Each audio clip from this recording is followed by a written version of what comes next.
Income tax return अभी file करना चाहिए या नहीं। दूसरा 26AS से रिलेटेड है। और तीसरा, इनकेस अगर आप इनकम टैक्स रिटर्न फाइल कर देते हैं तो किन चीज़ों का आपको ध्यान रखना है। अब जो भी डिस्कस हम करेंगे नए पोर्टल को ध्यान में रखकर करेंगे ताकि कोई सेंस भी बन जाए। सबसे पहला इंपॉर्टेंट पॉइंट है कि क्या आज की तारीख में हमें इनकम टैक्स रिटर्न फाइल करना है। तो इसका जवाब डिपेंड करता है आप किस काम के लिए इनकम टैक्स रिटर्न फाइल करना चाहते हैं।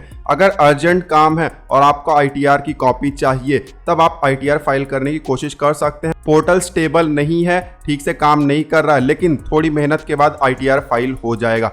बट इनकेस आपका अगर TDS रिफंड है या नॉर्मली आप इनकम टैक्स रिटर्न फाइल करते हैं तो इस साल भी आपको फाइल करना है, जहां पर आप समय दे सकते हैं, आपको कोई अर्जेंसी नहीं है तो आप थोड़ा सा रुक जाइए, उसके बाद इनकम टैक्स रिटर्न फाइल करिए। क्योंकि पोर्टल ठीक से चल नहीं रहा है, टूल्स इनकम्प्लीट है, तो इनकम्प्लीट इन्फॉर्मेशन भी पास हो सकता है क्योंकि हमें एक्नॉलेजमेंट नहीं आ रहा है या कोई दूसरा इन्फॉर्मेशन हमें आ नहीं रहा है इनकम टैक्स रिटर्न से रिलेटेड जब हम फाइल करते हैं तो। अब दूसरा इंपॉर्टेंट पॉइंट 26AS से रिलेटेड आ जाता है। इनकम टैक्स रिटर्न आपको तब फाइल करना है जब 26AS आपका अपडेट हो जाए, लेकिन 26AS अपडेट होने में टाइम लगेगा। लास्ट क्वार्टर का TDS रिटर्न अभी भी फाइल नहीं किया गया है काफी लोगों के द्वारा।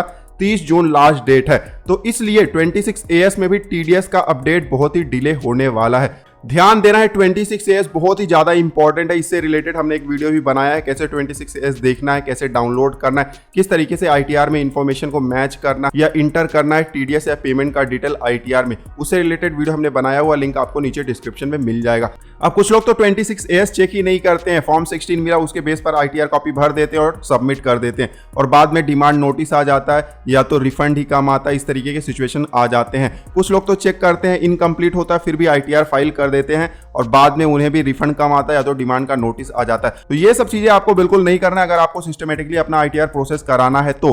अब तीसरा पॉइंट है, इनकेस आपको ITR फाइल करना अर्जेंट है, आप ITR फॉर्म वगैरह भर देते हैं और आखिरी में ITR फाइल करने जाते हैं। जैसे ही आप ITR फाइल करते हैं इस तरीके से स्क्रीन आ जाता है। ध्यान दीजिए, नीचे आपको एक डाउनलोड ITR फाइल का ऑप्शन दिखाई दे रहा है। इस पर क्लिक करके आपको अभी के अभी डाउनलोड कर लेना है ITR फाइल। अब ऐसा नहीं सोचना है कि आप बाद में डाउनलोड कर लेंगे। अब यहाँ पर लिखा है कि ईमेल पर आपको सेंड कर दिया गया है ITR फाइल की कॉपी, लेकिन एक्चुअल में ईमेल पर आ नहीं रहा है। उसके अलावा जब आप व्यू फाइल रिटर्न में जाएंगे तो वहां पर भी दिखाई देगा कि आपने ITR फाइल तो कर लिया है, लेकिन आप कॉपी डाउनलोड नहीं कर सकते हैं।